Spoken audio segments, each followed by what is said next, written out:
Hey friends, Susie Miller here, and sorry about the little glitch before. I don't know, it wasn't working. Internet is the bane of my existence on the road. I would love to talk to you today about trusting God in tough times. I'm going to give folks a minute to come on here because I had a few folks who actually messaged me and DM'd me and said, hey, can you talk about this a little bit more? Because saying I trust God and actually going about trusting God are really hard, and there's a gap there that people are feeling and experiencing. So let's talk about that together. Drinking coffee, got a little tickle in my throat. It's not corona, it is actually allergies. We're in Arizona where it's warm and sunny, and I'm so thankful for that. But my allergies are terrible, and I got to tell you, every time I cough or I have this tickle, my mind goes to anxiety, and it didn't used to be that way. Wow, in just a few weeks, we've changed the way we look at everything. And I think that also changes the way we look at God, or causes us to pause and look at God differently, or question God, or question our faith, or wonder what we can do to deepen our relationship with Him. And if you spent any time with me at all, you know that I'm all about helping people have better relationships with God, themselves, and others. And I think that this question comes up so much because we feel out of control. I feel terribly out of control. And actually last night I made the mistake of watching the news before I went to bed. And I got up this morning and I said to my husband, oh my gosh, I did the very thing that I tell people not to do. I'm not taking my own advice. And that was, I listened to the news, and then I went to check something on Facebook because I knew somebody was going to post about This Is Us, my favorite show. And I saw something about COVID, of course, and I read it, and it made me more anxious. And so as I was going to bed, I was remembering that this is not something I want to do. This is not who I want to be. I want to shift my focus and really be disciplined about not looking at the news before I go to bed, because that sticks in my mind all night. And so I just put on some music, some worship music. The other night I went to sleep listening to Michael W. Smith was doing a live concert from his living room. Hey, Robert, good to see you. He was doing a live concert from his living room. And so I just was like, let me flood my mind with some truth. And so when we do that, we shift where our brain focuses at night. So that's just a little tip while I'm waiting for some folks. All right, let's dive into how do we actually go about trusting God. We talk about, hey, I trust God in this, or God says, trust me. Or we hear, I've told people my mantra, I trust you, Jesus. And that mantra and that comment and that little prayer that I say so many times during the day, and if you look at my journal, it's written all through it, is a real way of assenting, giving assent, of taking our mind and putting it secondary, putting our feelings secondary to our mind. So when I say I trust you, Jesus, it is a willful assent in my head that says, I choose to trust God. But how do we go about doing that when we're bombarded with news and uncertainty, and we're not sure about which way to go, who to believe, what news to follow, or even what to do? The other day, John needed to go out and pick up some prescriptions for me because they've said, it's smart to have a 30-day supply.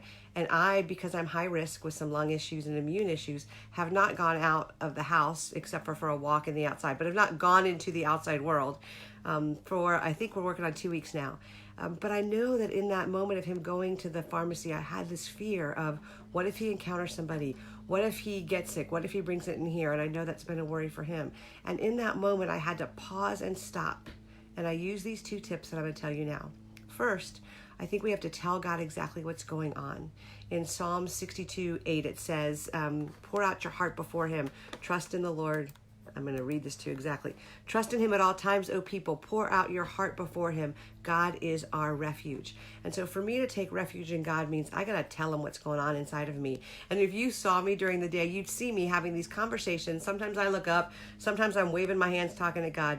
But I am telling Him what I think, feel, am afraid of, question, wonder all day long, in between the living, the working, the doing. And I think the reason God tells us to talk to Him, to tell us our thoughts and hearts, is because then we're not alone in them. I think that's one of the reasons. And I love that this verse is in Psalms, which is a book of worship.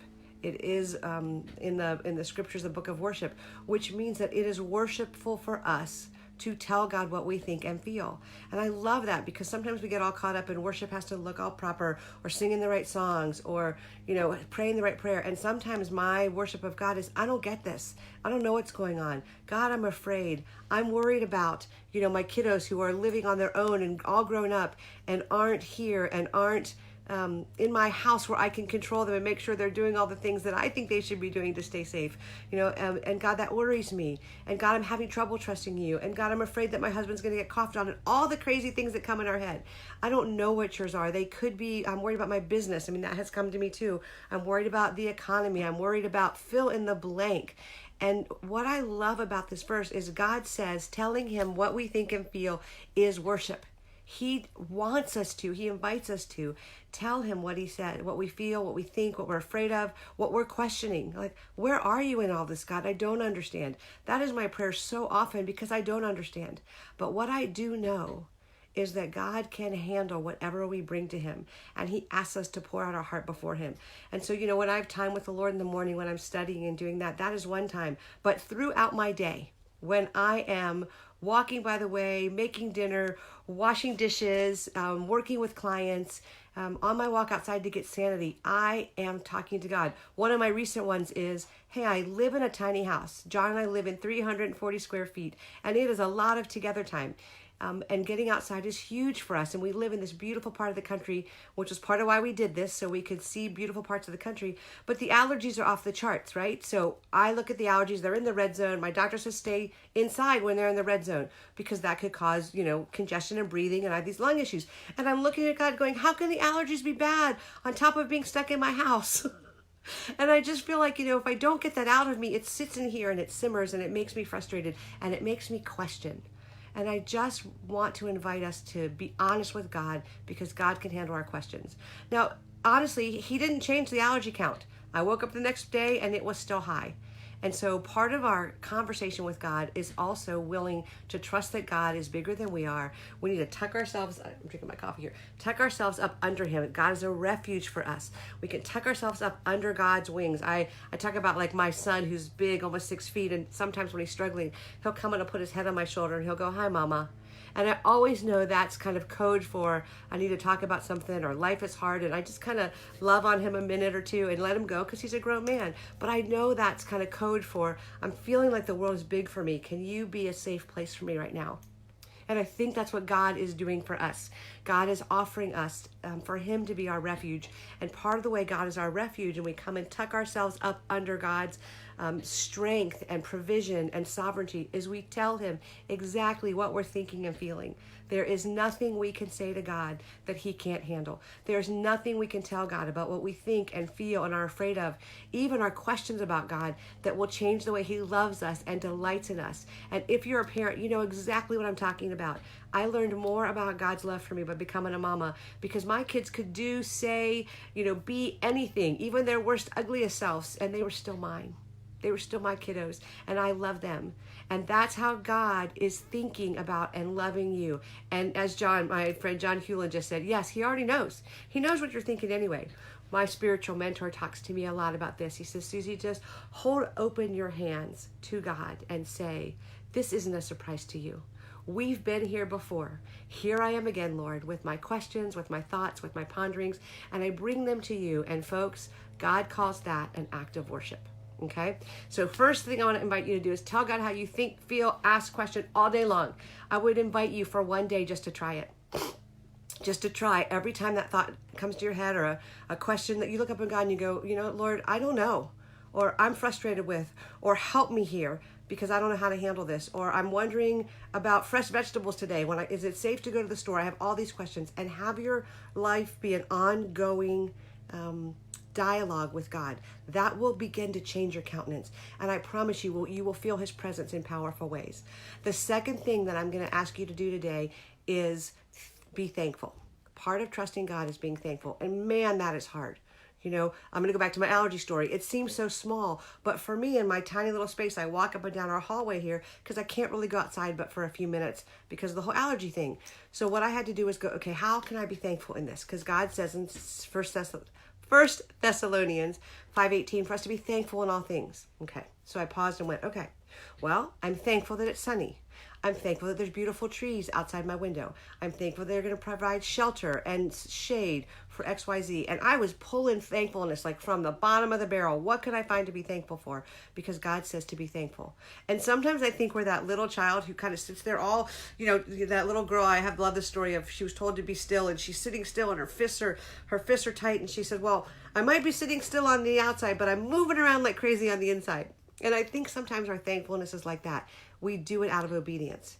But when we start, I'm going to be thankful, God, because you said to be thankful. The other day I had a friend share with me that it's been raining for 4 days in where she lives.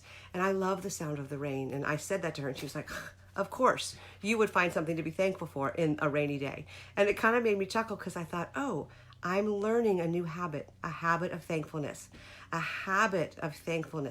which is to say to God, I'm thankful for. And when I start doing that, I find so many things I'm thankful for. I'm thankful for my time on Facebook with friends. I'm thankful for online connections. I'm thankful for my husband and the way he provides for me. I'm thankful that my kids, have food and have shelter and have friends or have husbands who love them. What can you be thankful for? And when you begin to do that, you'll feel your shoulders drop. I wear my shoulders and earrings sometimes when I'm stressed, but you'll feel your shoulders drop. You'll feel your breath change because you'll begin to think and feel and have this countenance come over you, because faith and fear can't live in the same thought. And thankfulness is an act of faith. A way we trust God is to be thankful. I'm thankful, God, that you're in control and I'm not. I'm thankful that I have a faith. I'm thankful that I can be honest with you. I'm thankful that I can turn to scripture and fill my mind with things even when my feelings don't line up. All of these things are practices of the habit of thankfulness. And I really believe that when you hear like, oh, we'll just trust God in this, my question always goes to, well, how? Give me a how. Give me some practical hows so I know what to do to actually trust God in this. And so for today, I would invite you to tell him everything you think, feel, wonder, question, and 2, to begin this habit of thankfulness verbally out loud so your ears hear that you're being thankful. If you could do that, I'd love to know, how your day changes. I'd love to know what aha moments you have. So come back to the post, pop them in the comments, DM me, and we will be on this journey together. Finally, if you have any questions about better relationships, the relationship stuff of all this, with your spouse, with your kiddos, with your God, with your friends, please PM me or if you don't want to pop them in the comments privately, PM me. I will take them.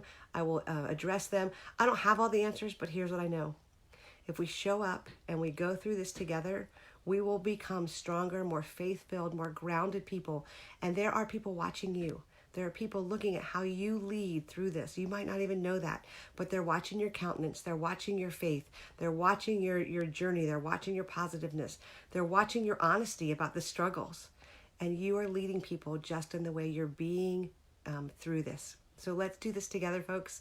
Thanks for tuning in, and I will see you tomorrow.